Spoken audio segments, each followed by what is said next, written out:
The members of the Biden administration are in lockstep when it comes to their messaging on Vladimir Putin's invasion of Ukraine. The official stance of the United States government is Russia, under the directive of Vladimir Putin, is guilty of war crimes. We've seen them leave behind horrifying evidence of their atrocities and war crimes in the areas they tried to control. And as long as the assaults and atrocities continue, we're going to continue to supply military assistance. You've heard the president call him a war criminal. So I don't think the president thinks of President Putin as somebody who is a model in the world. He views him as a pariah and somebody who is guilty of war crimes and of genocide. So I think the president's comments speak for itself. We have said, and I'm certainly willing to repeat it, that it's very clear that Russian forces have committed war crimes. There's no question about that. The last person you saw speaking there was Defense Department Press Secretary John Kirby speaking at today's Pentagon briefing. In addition to his duties as spokesperson, he serves as the assistant to the Secretary of Defense for Public Affairs, directly advising Defense Secretary Lloyd Austin. John Kirby joined the U.S. Navy in 1986 as an officer and served in uniform for 28 years, retiring from service in 2015 with the rank of Rear Admiral. Despite all those years of service, nothing John Kirby has seen in his career can help him explain the brutality Vladimir Putin is visiting on the people of Ukraine, something John Kirby made very clear while speaking to reporters during today's briefing. It's hard to look at what he's doing in Ukraine, what his forces are doing in Ukraine, and think that any ethical, moral individual could justify that. It's difficult to look at the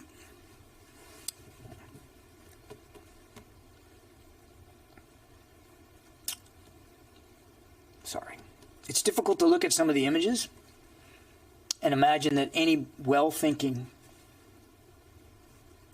serious, mature leader would do that. I didn't mean to get emotional. I apologize for that. I don't want to make this about me. It's hard to square his, let's just call it what it is, his BS, that this is about Nazism in Ukraine, and it's about protecting Russians in Ukraine, and it's about defending Russian national interests, when none of them were threatened by Ukraine. It's hard to square that rhetoric by what he's actually doing inside Ukraine to innocent people.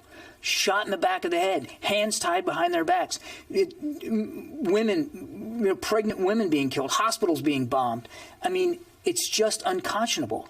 And I don't know. I don't have the mental capacity to understand how you connect those two things. It's just beyond me. Joining us now is NBC News correspondent Cal Perry in Kiev. Cal, yesterday you and your crew went to Bucha, where Vladimir Putin's forces killed hundreds of civilians. Tell us what you saw. This is one of the things I think that Press Secretary John Kirby was probably briefed on thoroughly, probably saw photos of this massacre, at least 400 people killed, but they are still trying to identify all the bodies and to get those bodies linked up with the families. Keep in mind, so many of the men who live in this country stayed behind and fought while their wives and their kids left the country. Well, many of those people now are returning. What we witnessed was truly moving and horrifying. These are two American volunteers who are helping to move these bodies.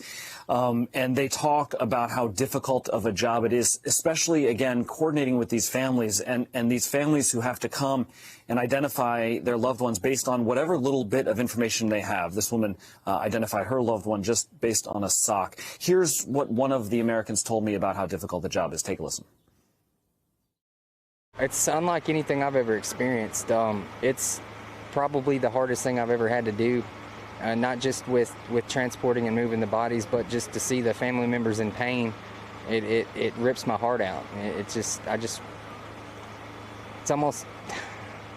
hard. It's hard, very hard.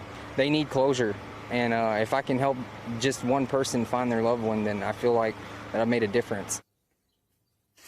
There was news tonight, we heard from the president, that another mass grave has been discovered, this one here again in the Kyiv region. He gave a number, and then later his press secretary said that number may be incorrect, but confirmed that there was a new grave discovered in just the last 24 hours. We expect to get some more information about that over the weekend, Jonathan.